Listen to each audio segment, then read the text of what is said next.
नाज़रीन, मैं हूं डॉक्टर मसूद परवेज़। आज एक ऐसा टॉपिक हमने चुना है कि जो आपको क्लैरिटी दे देगा कि आपने कौन सी फ़िश फार्मिंग करनी है। मेरे से लोग अक्सर ये पूछते हैं कि जनाब आप ये बताएं कि सबसे तेज़ ग्रोथ किसकी होती है मछलियों में।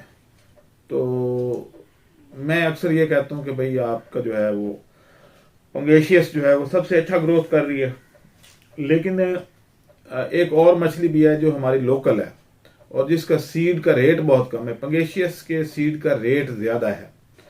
अब पंगेशियस हो या ये फिश हो जिसको हम आमतौर पे कैट फिश कहते हैं या उर्दू में या पंजाबी में मली कहते हैं, इसके ऊपर चाने नहीं होते। अब ये जो मछली है ये है तो पंगेशियस के इंसेस्टर में से, इंसेस्टर मीन उसके अबाव इदाद में से, क्योंकि ये भी गोश्त खो रहा है और पंगेशियस भी गोश्त खा लेती है। ये भी कुछ जू प्लांटोन्स और फाइटो प्लांटोन्स दोनों, यानी ये एलजी को भी यूटिलाइज कर लेती है। तो ये बेसिकली ओमनीवोरस है, लेकिन लोग ये समझते हैं कि ये सिर्फ गोश्त खो रहा है। ऐसी बात नहीं है। अब अगर इसकी ग्रोथ का कंपैरिजन किया जाए तो आपको बड़े हैरान कुन इसके रिजल्ट आएंगे। जो फ्लैट माउथ है कैटफिश कई अकसाम है।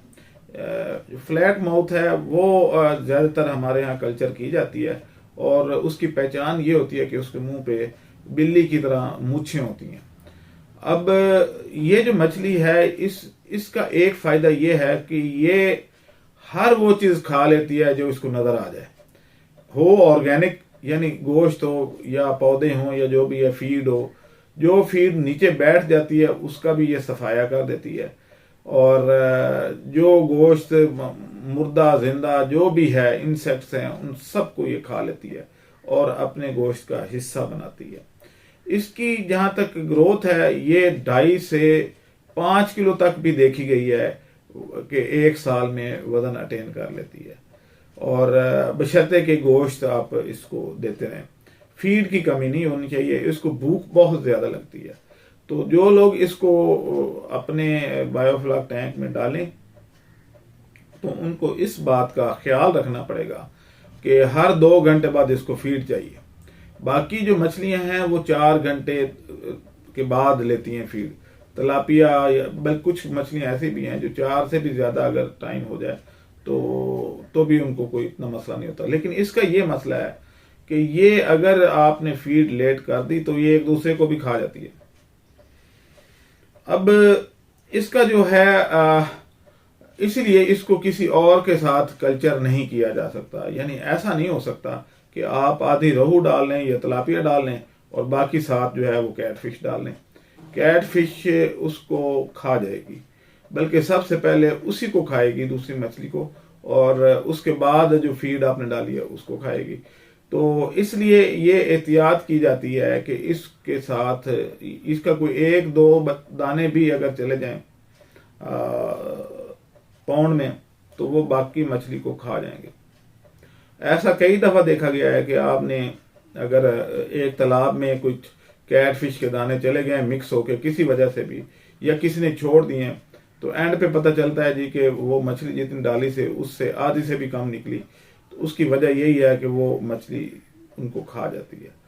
अब इसका जो गोश्त का टेस्ट अच्छा है, लेकिन हमारे यहाँ जो अहले तशी हैं वो इसको शायद मकरूह समझते हैं या इतना पसंद नहीं किया जाता। रीज़न मुझे नहीं पता कि इसकी क्या है, लेकिन यह है कि जिसके ऊपर चाने नहीं होते उसको वो पसंद नहीं करते। लेकिन ये चाने तो फिर पंगेशियस के ऊपर भी नहीं होते, लेकिन पंगेशियस का रेट बहुत अच्छा रहा है। अब इसका अगर मुआवजा किया जाए बाकी मछलियों के साथ तो ये सबसे तेज ग्रोथ करती है। और इसके बाद जो है वो आती है आपकी पंगेशियस के बाद ग्रास कार्प आती है और बिग हेड आती है। ये दो भी अच्छा ग्रोथ करती हैं। तो अगर आपके पास गोश्त की अवेलेबिलिटी है, यानी मुर्गी का कोई आंद्रा ओजरी जो भी है वो आप इसको डाल सकते हैं। बड़े गोश्त का जो भी बचा खुचा, छिछड़े विछड़े जो भी है वो ये खा जाती है। और उन अंतड़ियों को साफ करने की भी जरूरत नहीं होती, क्योंकि वो ये उसके अंदर मौजूद जो फुजला वुजला है उसको भी खा जाती है। तो इसलिए ये एक अच्छी इसकी आदत है, और इसकी मोर्टेलिटी भी बहुत कम है। ये आज तक मैंने कोई बड़ा हैजर्ड होते कहीं नहीं देखा कि मछली पूरा का पूरा तालाब जैसे मार जाते हैं लोगों का, कि अमोनिया जो है वो बढ़ गया या ऑक्सीजन कम हो गई। तो ये क्योंकि ऑक्सीजन जो है उसको भी उस हिसाब से सख्त जान है कि ये कम ऑक्सीजन में भी काफ़ी देर तक सरवाइव कर जाती है। अब इसका जो तीसरा बेनिफिट है कि क्योंकि ये बहुत तेज ग्रोथ करती है, तो इसका 2.5-3 किलो तक पहुंच जाती है, तो उसका रेट अच्छा लगता है। बाकी जो मछलियां हैं वो क्योंकि अगर साइज पूरा नहीं होता तो रेट भी कम लगता है। ताहम इसका जो रेट है वो ग्रास कार्प से थोड़ा कम होता है, यानी काला रोहू या रोहू से इसका रेट कम होता है, लेकिन क्योंकि ग्रोथ तेज होती है तो बेनिफिट इसमें ज्यादा आता है। हाँ, इसका एक और भी है, जैसे हम सोल में करते हैं, सोल फिश या स्नेक हेड, उसमें मैं रिकमेंड करता हूं कि आप बॉयल करके, कीमा करके बॉयल करके डालें। लेकिन इसको अगर बॉयल करके ना भी डालें तो इधर ये मसला नहीं आता। ये बॉटम फीडर है और तय से खाती है, यानी ऊपर अगर चीज फ्लोट कर रही है तो ऊपर ये बहुत कम आती है, ये नीचे बॉटम से खाती है। जो चीज नीचे बैठ जाएगी उसको ये खा जाएगी। तो इसमें इसीलिए अमोनिया भी इतना पैदा नहीं होता, क्योंकि बॉटम में ये कोई चीज बैठने ही नहीं देती।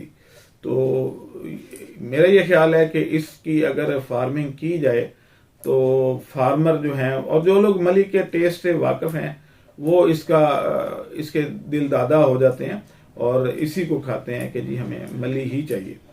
तो और मली क्योंकि एक हमारी लोकल ब्रीड है और सदियों सालों से ये हम इससे फेमिलियर हैं, इसको खा रहे हैं, तो इसको बेचने का भी कोई मसला नहीं है। तो आज के लिए बस यही आपको बताना था कि जो मली मच्छी है या आप अपना कैट फिश, इसकी फार्मिंग भी इंतहाई मुनाफा बख्श है। बाकी जहाँ तक तलापिया और दूसरी मछलियाँ जो हैं उनका तलक है, गुलफाम वगैरह, उनसे ये बहुत तेज ग्रोथ करती है। इन्वेस्टमेंट भी कम है, बच्चा सस्ता है, 2 रुपए का 3 रुपए का बच्चा मिल जाता है। और अगर आप 4-5 इंच का बच्चा लेते हैं तो आप और तेज ग्रोथ 1 साल में ले सकते हैं, क्योंकि 6 इंच के बाद इसकी ग्रोथ एकदम से फास्ट हो जाती है। तो अच्छा, यहाँ पे एक गुजारिश है कि हमारा मकसद सबको सारी मछलियों के बारे में बताना है, लेकिन कुछ लोग ये कहते हैं जी कि कभी आप सोल मछली के बेनिफिट बताते हैं, उसको ऊपर चढ़ा देते हैं, कभी आप ग्रास कार्प के बारे में बड़ा अच्छा बताते हैं। हमारा मकसद सबका खवाइश बताना जरूरी है।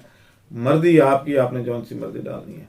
अगर कोई मेरी जैसे मैं कहता हूँ कि तिलापिया नहीं डालनी चाहिए या उसका डालें, लेकिन उसका बेनिफिट कम है क्योंकि वो ग्रोथ स्लो करती है, तो ये कोई मैं कोई गन पॉइंट पे तो कह नहीं रहा। आपका अगर दिल करता है कि नहीं हमने तिलापिया डालनी है तो आप बेशक तिलापिया डालें, मैं आपके लिए दुआ गो रहूंगा।